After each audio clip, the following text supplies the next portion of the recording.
Good morning, students. We are studying chapter Principles of Inheritance and Variation, and in our previous class, we studied about pedigree analysis. What is pedigree analysis? It is a way by which the family history of a family can be known. And today, we are going to study about the diseases which may be autosomal or which may be sex linked. So first we will study about hemophilia. Hemophilia is a disease in which the blood of a person does not clot, and because of that, through a minor cut, the whole blood of the body oozes out and the person may die.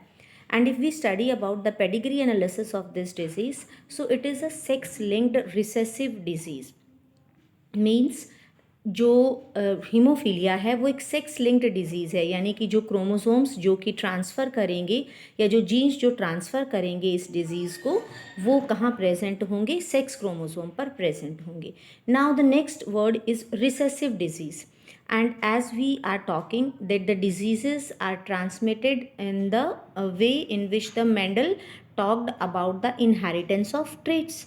So यहाँ पर जो ये recessive है, तो recessive को अपने आप को एक्सप्रेस करने के लिए क्या होना चाहिए? दोनों ही जीन्स जो हैं वो क्या होने चाहिए? दोनों जीन्स पर वो पर्टिकुलर डिसऑर्डर वाले जो हैं क्रोमोसोम्स पर वो जीन्स प्रेजेंट होने चाहिए. So this is a sex linked recessive disease जहाँ पर it will be transmitted from the unaffected carrier female to some of the male progeny. So now what is carrier? Carrier means, suppose if I write female, it is XX, it is a female. But because this is a hemophilic disease, so यहाँ पर जो है क्या होगा, एक जो chromosome है उसके ऊपर अगर ये प्रेजेंट है, हमने हीमोफीलिया के लिए वर्ड यूज़ किया H. यहाँ जो ये फीमेल है, क्योंकि ये डिजीज़ क्या है? रिसेसिव, तो यहाँ ये जो फीमेल है वो क्या रहेगी? She will be the carrier of the disease. ये कैरियर है. जबकि अगर इस तरह कोई कंडीशन आ जाती है XH यानी ये फीमेल है, और क्योंकि दोनों ही जीन्स क्रोमोसोम्स पर हीमोफीलिया के लिए H प्रेजेंट है, तो यहाँ पर ये फीमेल क्या बन जाएगी? अफेक्टेड बन जाएगी. सो ये कह रहे हैं कि ये जो डिजीज़ है वो ट्रांसफ़र होती है कैरियर फीमेल से, means this is the condition, carrier female से to its male progeny. Male progeny कैसे? क्योंकि जब एक मेल चाइल्ड बनता है तो कैसे होगा? X chromosome from the mother and Y chromosome from the father. So if that X is carrying haemophilic disorder, तो फिर जो मेल है वो क्या हो जाएगा? XY. और क्योंकि X उसे कहाँ से मिला? मदर से मिला, जो कि जिसके पास हीमोफिलिक डिसऑर्डर था, इसलिए मेल प्रोजेनी क्या हो जाएगी? उसकी अफेक्टेड हो जाएगी. So it is transferred from unaffected carrier female to some of the male progeny. और यहाँ पर हम इसमें किस तरह से पर्सन हीमोफिलिक हो जाता है? इन एक्चुअल एक सिंगल प्रोटीन है जो कि बहुत सारे ग्रुप ऑफ प्रोटीन्स उसके पास हैं, and it is involve in the clotting of blood. और जो ये प्रोटीन है ये ब्लड की क्लोटिंग करता है. अब जो अफेक्टेड इंडिविजुअल्स हैं उनके अंदर ये जो सिंगल प्रोटीन है वो प्रेजेंट नहीं रहता, because that gene has been altered. और इसलिए कोई भी जीन किसी भी कैरेक्टर को एक्सप्रेस कर रहा है, तो यहाँ पर जो जीन है जो डिफेक्टेड हो गया उसके कारण वो सिंगल प्रोटीन प्रोड्यूस नहीं हो पा रहा, and because of that clotting of blood is not taking place. And for अगर ये पर्सन हीमोफिलिक है तो it will result in the non stop bleeding.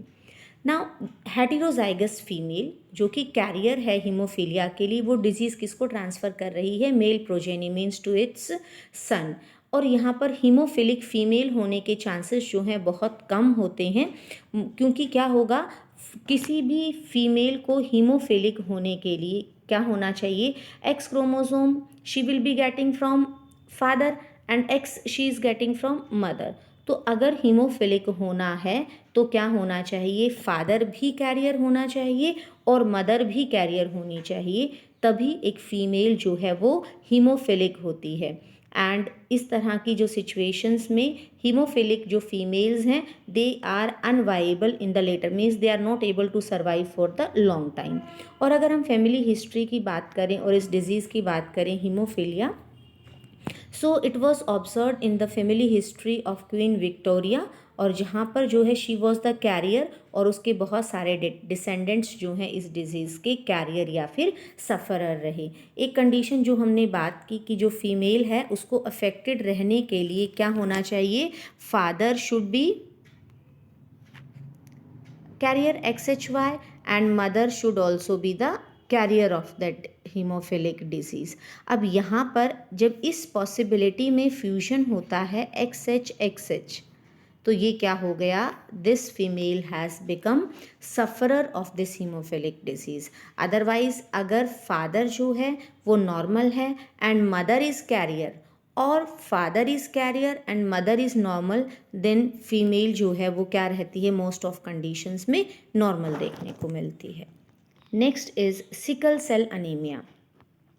Sickle cell anemia, we know that the RBCs have a particular shape, biconcave shape है उनका, और in this disease the shape of the RBCs become distorted, उनका जो shape है वो change हो जाता है and it is an autosomal disease। ये sex linked disease नहीं है, ये other than sex chromosome के पर प्रेजेंट रहने वाले जीन्स जो हैं वो इफेक्टेड होते हैं। सो ये एक ऑटोसोमल है, रिसेसिव ट्रेट है and it is transmitted from parents to offspring. क्योंकि ये सेक्स लिंक्ड नहीं है इसलिए हम नहीं कहेंगे कि मेल से जो है वो फीमेल से सन में जाएगी। We will say that it will be transmitted from parents to the offsprings. और यहाँ पर कब ये ट्रांसफ़र होगी, when the both the partners are carrier for the gene, अगर दोनों ही कैरियर हैं तो।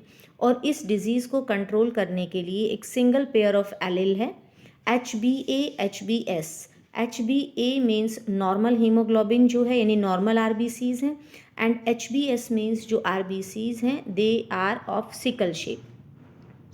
अब जो हमारे पास 3 पॉसिबिलिटीज़ हो सकती हैं होमोजाइगस में, HbSS और HbS, then HbA HbA and HbA HbS।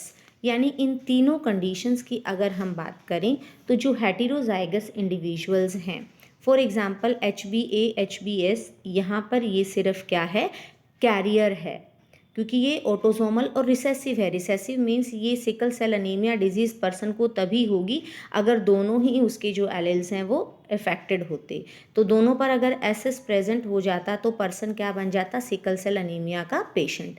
लेकिन यहाँ पर ये सिर्फ क्या है, कैरियर है, क्योंकि एक ही जीन के ऊपर ये प्रेजेंट है। Here we are able to see कि जो एक ही एलेल है HbA HbS, एस जो है वो सिकल सेल अनीमिया कॉज कर रहा है, लेकिन क्योंकि दोनों पर प्रेजेंट नहीं है so it is only carrier, ये जो है इफेक्टेड नहीं होंगे।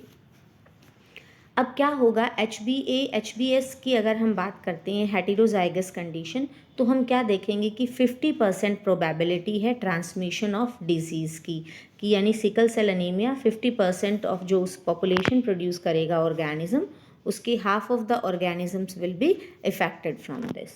And how this defect is caused? It is caused by the substitution of glutamic acid by valine। अब यहाँ देखने वाली बात है कि जो नॉर्मल हमारी RBCs हैं, they are the normal RBCs, these are the normal RBCs and these are the defected RBCs।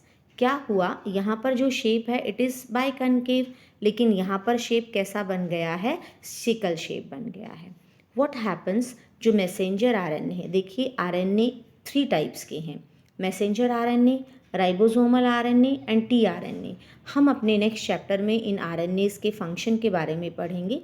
जो मैसेंजर RNA है ये क्या कर रहा है, GAG यानी कि जो इनका बेस पेयर है, एडेनाइन, ग्यूनाइन, थाइमिन और cytosine, these are the 4 base pairs, AT nitrogenous bases. ये नाइट्रोजिनस बेसिस हैं जो DNA के पास प्रेजेंट होते हैं, which we have studied in 11th class also, and these are the nitrogenous bases which are present in RNA।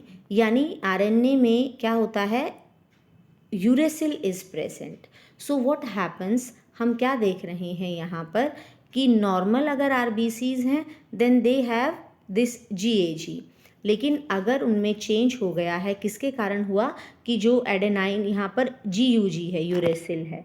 अब इसने क्या किया, नॉर्मली क्या होना था, एडेनाइन जो है उसने ग्लूटामाइन बनाना था, लेकिन यूरेसिल ने क्या कर दिया, वेलाइन बना दिया. So what we are able to see here that in normal haemoglobin chain, जो कि एक पेप्टाइड चेन है, पॉलीपेप्टाइड है, ये सब क्या है, अमीनो एसिड्स हैं. Valine, histidine, lutein, these are the amino acids.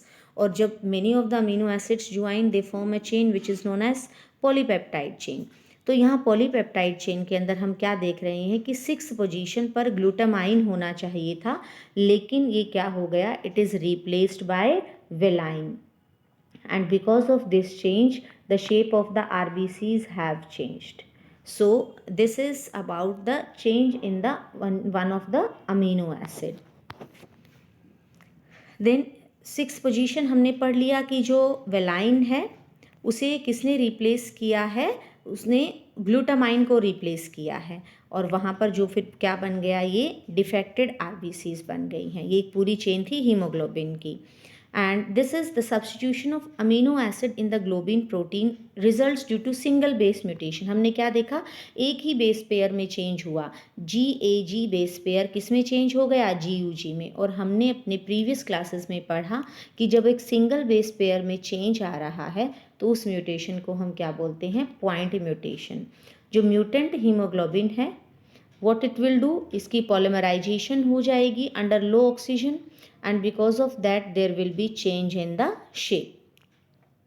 Next is phenylketonuria. Phenylketonuria, it is also an inborn error of the metabolism. Autosomal है, recessive trait है. इसमें क्या होगा, जो इफेक्टेड इंडिविजुअल है उसकी बॉडी में एक पर्टिकुलर एंजाइम एब्सेंट रहेगा. And what is the function of that enzyme, कि ये जो अमीनो एसिड है, फेनाइल एलेनाइन नाम का जो अमीनो एसिड है, it converts it into tyrosine. But because of that absence of this enzyme, phenylalanine will not be converted into tyrosine, and that will keep on accumulating, body में इकट्ठा होता रहेगा phenyl alanine, और किस में convert होता रहेगा, phenyl pyruvic acid में. और जब ये फिनाइल पायरविक एसिड और उसके जो दूसरे डेरिवेटिव्स हैं जब बॉडी में कलेक्ट होते रहते हैं तो ब्रेन का जो मेंटल रिटार्डेशन है, ब्रेन प्रॉपर ग्रोथ नहीं करता. And then this phenyl pyruvic acid, because of the presence of its excess presence जो है, it will be not be absorb by the kidney and it will be excreted through urine. So these we have talked about the traits and which are transferred in the Mendelian order. And next is chromosomal disorders. So what are chromosomal disorders? जहाँ पर जो है chromosomes के अंदर abnormal arrangement हो जाता है, या तो एब्सेंस हो जाएगी किसी क्रोमोसोम की, और the number will increase, or there will be abnormal arrangement, and because of that chromosomal disorders are produced in the body. So next we will continue in our next class.